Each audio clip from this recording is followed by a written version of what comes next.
C'était Adrien Quatennens, par exemple. S'il était en face de vous, vous lui poseriez quoi comme Pas question? des conseils conjugaux, ça c'est sûr.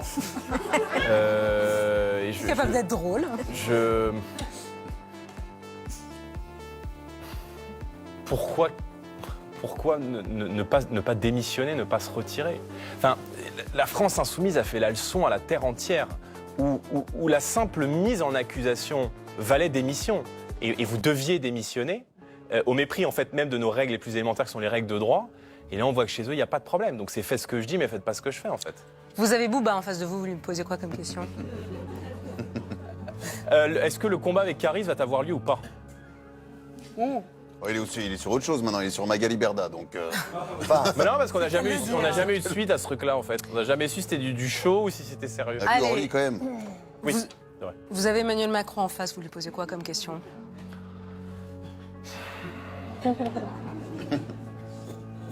Pourquoi tant de dureté avec les Français? Vous avez Carlos Martins Bilongo, ce député insoumis dont votre ami Grégoire de Fournas a dit qu'il retourne en Afrique pendant qu'il posait la question. Vous lui posez quoi comme question à lui? Pourquoi tant de mauvaise foi?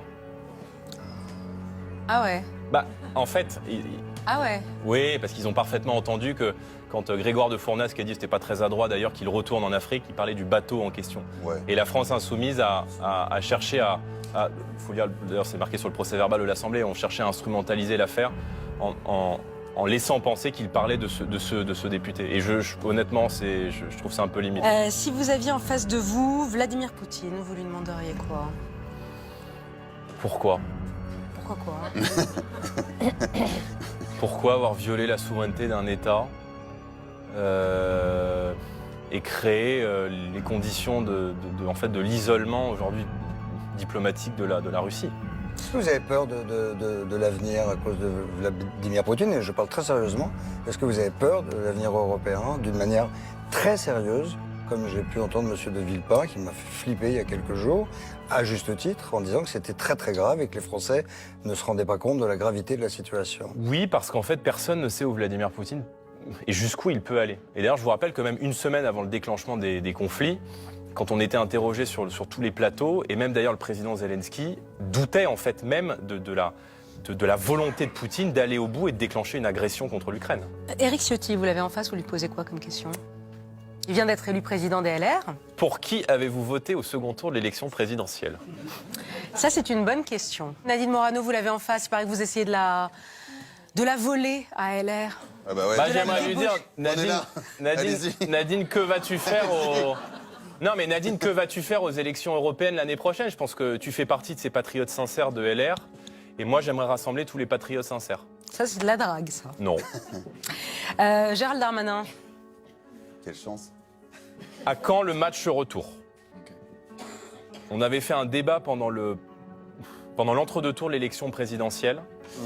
Et à l'occasion de ce projet de loi sur l'immigration, où d'ailleurs j'avais pointé, et on avait pointé en fait tous pendant la campagne présidentielle, l'impuissance totale du gouvernement sur la question. Moi je reviens de Mayotte, où nos compatriotes mahorais sont complètement abandonnés, et j'aimerais lui dire, rediscutons-en et refaisons un débat sur ce projet de loi migration qui est censé passer à la rentrée. Les 3 dernières questions.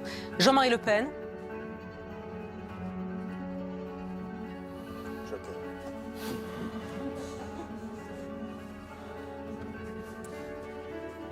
Voilà, voilà. Pourquoi tant de haine? Je sais pas. Je sais pas. J'ai du respect pour Jean-Marie Le Pen, qui était un patriote français. Il est mort?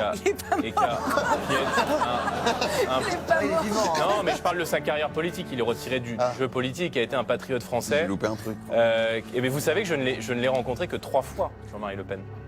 Mais vous n'avez pas de questions à lui poser, c'est marrant ça. Vous héritez de son Si, j'aurais parti. plein de questions à lui poser. J'aimerais bien qu'il me raconte il a vu 50 ans de vie publique, en fait. Et j'aimerais bien savoir ce qu'il en retient. Marine Le Pen, quelle question vous lui... Il paraît que vous lui parlez tous les jours, donc vous avez le temps de lui poser des questions, mais c'est quelle question vous lui poseriez là?